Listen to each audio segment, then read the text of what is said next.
Welcome to my channel. I share real-life stories about dignity, quiet strength, and the moments when silence becomes power. If stories like this move you, please subscribe and like the video. Now, let me tell you what happened. The word, useless, didn't come shouted. It came casually, carelessly, like crumbs falling off a table. I was standing at the kitchen sink, rinsing rice for dinner. My hands moved slowly, the way they do now. Outside, the afternoon sun leaned against the window, warm and forgiving. Behind me, my daughter's husband laughed. "I don't understand why you're still here," he said. "You don't work. You don't contribute. You're just here." I turned slightly, not enough to face him. He leaned against the counter, phone in hand, confident, relaxed. My daughter stood beside him, silent, scrolling as if the floor might swallow her. I waited. "Honestly," he added, "at this age, what are you even useful for?" There it was. Useless. I didn't drop the rice. I didn't gasp. I didn't ask my daughter to defend me. I simply turned off the tap.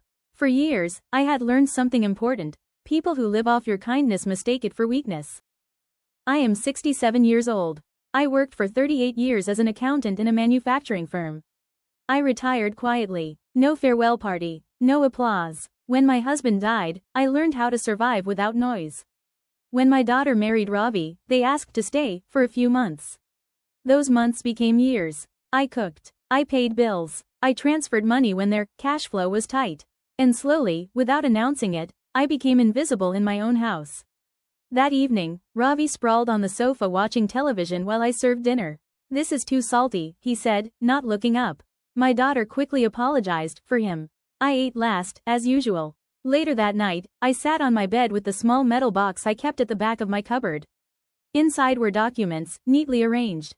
Old habits die hard. Pension statements, investment summaries, property papers. Numbers don't raise their voices. They don't insult. They don't forget. They simply wait. The next morning, Ravi was loud again. "Wi-Fi is slow," he complained. "Electricity bill is too high," he added. "And we should really think about upgrading the car." I stirred my tea. Then, very calmly, I asked, "Ravi, do you know whose name the house is in?" He blinked. "What? The house?" I repeated. "Do you know whose name is on the deed?" He laughed. "Why would I know that?" I took a sip of tea. That's what I thought. At 10 a.m., I put on my shoes and picked up my handbag. "Where are you going?" my daughter asked. "To the bank," I said. "And then to see my lawyer." Ravi smirked. "At your age? For what?" I looked at him then. Really looked. "For usefulness," I replied. By noon, 3 things happened. First, the supplementary debit card in my daughter's wallet stopped working. Second, the automatic payment for the internet failed. Third, Ravi's phone rang, from his office, asking why a direct debit had bounced. The house filled with confusion. "What did you do?" my daughter asked, panic rising. "I corrected an error," I said.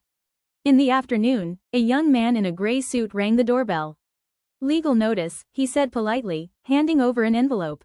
Ravi's face changed color. "What is this?" he barked. "It's a request," I said calmly, "to vacate my property within 30 days. My daughter stared at me. "Mom, are you serious?" I nodded. "I've never been more serious." Ravi exploded. "You can't do this. We're family." I met his eyes. "Family doesn't call someone useless in their own home. You don't even earn anymore," he shouted. I smiled, not proudly, not cruelly, just factually. "No," I said, "I earned already." I placed a folder on the table. Pension statements, rental income records, investment returns. The room went silent. "These numbers," I continued, "pay for this house, the electricity, the food you eat, and the car you drive." I paused. "You live on my past work. That doesn't make me useless. It makes you dependent." My daughter began to cry. Ravi said nothing. For the first time since he entered my life, he had no words. That evening, I stayed in a hotel. Not because I was afraid, but because I was finished explaining myself. Respect does not require debate. 30 days later, the house was quiet again. I moved my armchair back to the window. I made tea the way I like it. I turned on the television and listened to the news. No one complained about salt. No one questioned my worth. Here is what I learned. People don't notice your value while they're living off it. They notice it the moment it disappears. And sometimes, the strongest response is not anger, but numbers, silence, and a closed door. If this story spoke to you, please like and subscribe. New stories are shared here every day. Because dignity has no age. And silence, when chosen, is power.